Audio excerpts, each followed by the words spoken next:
The Story of an Hour by Kate Chopin. Knowing that Mrs. Mallard was afflicted with a heart trouble, great care was taken to break her as gently as possible the news of her husband's death. It was her sister Josephine who told her in broken sentences, veiled hints that revealed in half-concealing. Her husband's friend Richards was there too, near her. It was he who had been in the newspaper office when the intelligence of the railroad disaster was received, with Brentley Millard's name listed, leading the list of killed. He'd only taken the time to assure himself of its truth by a second telegram, and had hastened to forestall any less careful, less tender friend in bearing the sad message. She did not hear the story as many women have heard the same, with a paralyzed inability to accept its significance. She wept at once with sudden wild abandonment in her sister's arms. When the storm of grief had spent itself, she went away to her room alone. She would have no one follow her. There stood, facing the open window, a comfortable, roomy armchair. Into this she sank, pressed down by a physical exhaustion that haunted her body and seemed to reach into her soul. She could see in the open square before her house the tops of trees that were all aquiver with the new spring life. The delicious breath of rain was in the air. In the street below, a peddler was crying his wares. The notes of a distant song which someone was singing reached her faintly, and countless sparrows were twittering in the eaves. There were patches of blue sky showing here and there through the clouds that had met and piled one above the other in the west, facing her window. She sat with her head thrown back upon the cushion of a chair, quite motionless, except when a sob came up to her throat and shook her, as a child who has cried itself to sleep continues to sob in its dreams. She was young, with a fair, calm face, whose lines bespoke repression and even a certain strength. But now there was a dull stare in her eyes, whose gaze was fixed away off yonder on one of those patches of blue sky. It was not a glance of reflection, but rather indicated a suspension of intelligent thought. There was something coming to her, and she was waiting for it fearfully. What was it? She did not know. It was too subtle and elusive to name. But she felt it, creeping out of the sky, reaching toward her through the sounds, the scents, the color that filled the air. Now her bosom rose and fell tumultuously.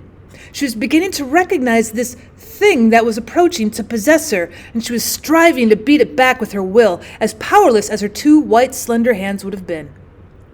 When she abandoned herself, a little whispered word escaped her slightly parted lips. She said it over and over under her breath. Free. Free. Free.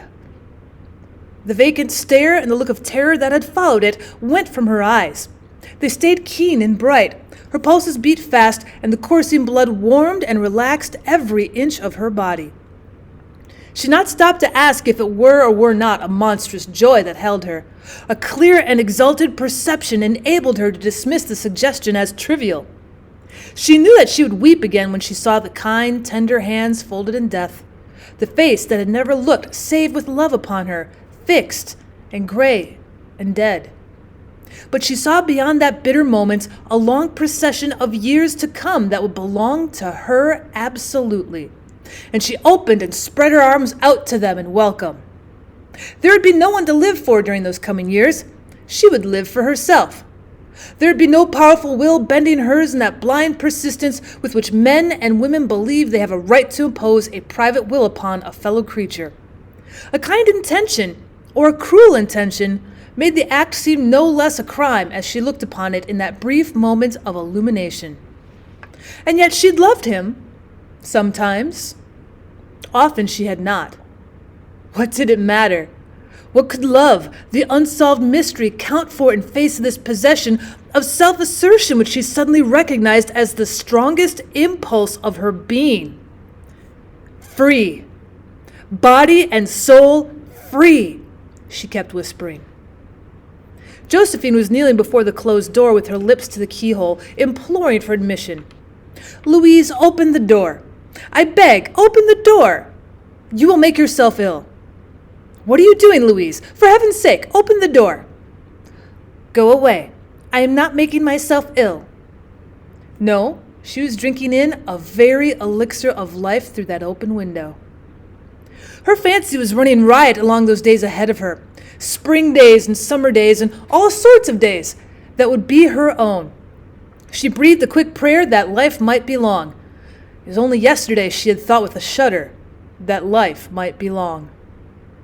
She rose at length and opened the door to her sister's importunities. There was a feverish triumph in her eyes, and she carried herself unwittingly like a goddess of victory. She clasped her sister's waist, and together they descended the stairs. Richards stood waiting for them at the bottom. Someone was opening the front door with a latchkey.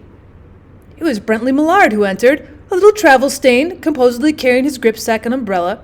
He'd been far from the scene of the accident, and did not even know there had been one. He stood amazed at Josephine's piercing cry, at Richard's quick motion to screen him from the view of his wife. But Richards was too late.